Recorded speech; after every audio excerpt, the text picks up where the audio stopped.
Newbigin, I'd say, is like, it's kind of all about trying to find people that slip through the cracks of like systems. There's a lot of like, it can feel like a bit of a dumping ground at times, like a lot of the housing is very temporary. People move in and move out. Like, Newbigin stands for kind of like the joy in the midst of that, trying to find like the good bits, and actually kind of like celebrating. But lots of amazing people. I think that's what I really love about my job. Who am I? Me. I'm 62. I'm Alex Clark. I say I'm an artist, designer, crafts person. Obviously I do blacksmithing on a Wednesday, and that usually involves, you know, making stuff, teaching people how to make stuff, and taking that stuff to market and selling that stuff at the market and putting that money back into the pot, which has been going quite well at the moment.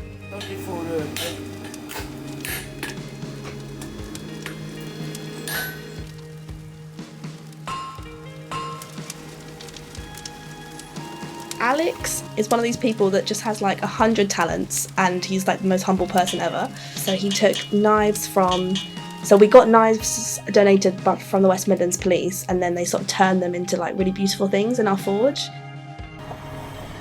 So we put on a summer camp because we just saw a need for kids in the community to have a place to go in the holidays. I think often it's really tough for parents having 6 weeks to find things for their kids to do. Obviously it's not cheap, not everything's free to do in the city and around the city.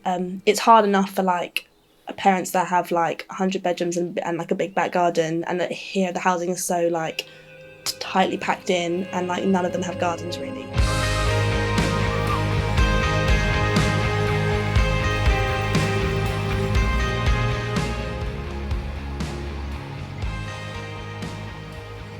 We just wanted to provide a space for kids to run around, get experiences that they wouldn't already get. Like, so we do a trip to the farm, we do bell boating on the canals, we do football, crafts, just like everything that's fun and crazy and chaotic. How would I describe myself? Laid back, easygoing, sometimes a bit complicated. So.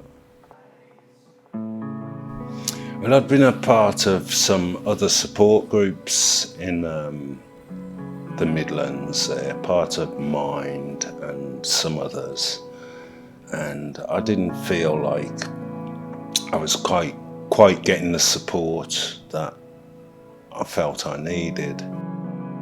And then I was with a partner. She passed away. Yeah, it sounded to me like, you know, this is where I want to be, like, you know. I mean, my partner was in hospital, and every day I was going to the hospital and seeing her. I knew it was terminal, and I needed something to come back to. Basil, my brother, younger brother, just by 18 months. Yeah, he's into music, he's a musician, he's always been into music. He was the one that came to the project first, so he introduced me to the project, because I'd been hearing about it for a while. That he hadn't been doing anything at that time, he'd just been attending really. So, and then we got the big lockdown. So that was when I started coming really, during the lockdown, the beginning of the lockdown.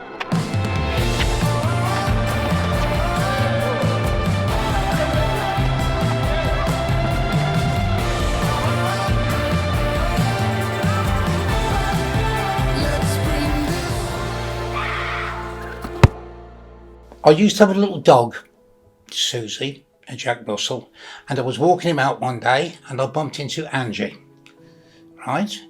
And then she told me a few things, right? So I decided to find out for myself. We met Vic before lockdown, and we noticed he was walking his little dog every day around the neighbourhood, and we would chat to him as he'd come walking past our alpacas, and we'd always have a chat, and he'd tell us a little bit about himself. He's lived in the area a long, long time.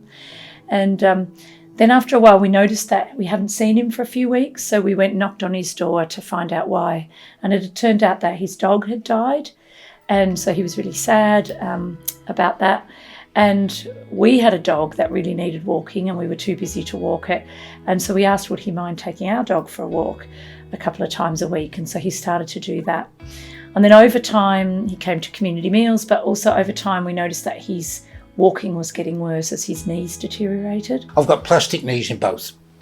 That one was done 3 years ago, and that one was done in December, just before Christmas. Right. So. And Angie took me to Samuel Hospital to have it done. So then we started to ask questions about why it was taking so long on the waiting list for him with his knee reconstruction, and using some of the power that the charity has to be able to access services, we started to look into that for him. I think there should be more places like this, and I'm very, very grateful for Newbigin for helping me all they've done for me. And that's all I can say. I can't put it any better than that. I'm very grateful. Are you tired, Mason, or are you okay? Good.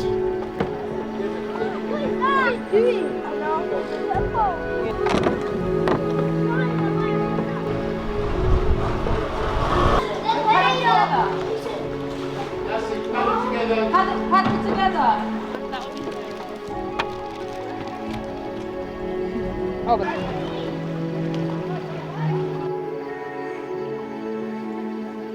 My name's Nine. I've been working in the community for the last of about probably nearly 30 years. We decided, I think it's about 2 years ago, to do a Christmas 3-course meal for the homeless, and it's a few lads that we all grew up with. We wasn't really the baddies, but we was a gang at the time. So we're trying to, as mature men now, they call it put back, do something for the community. Brilliant.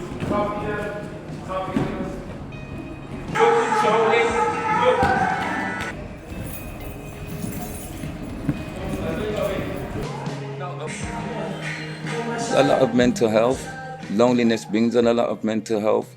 So here is another healing again for the golden ages to come and be a part of something. And I feel like a lot of the things we do in New Beginnings is about the people coming in and being a part of something.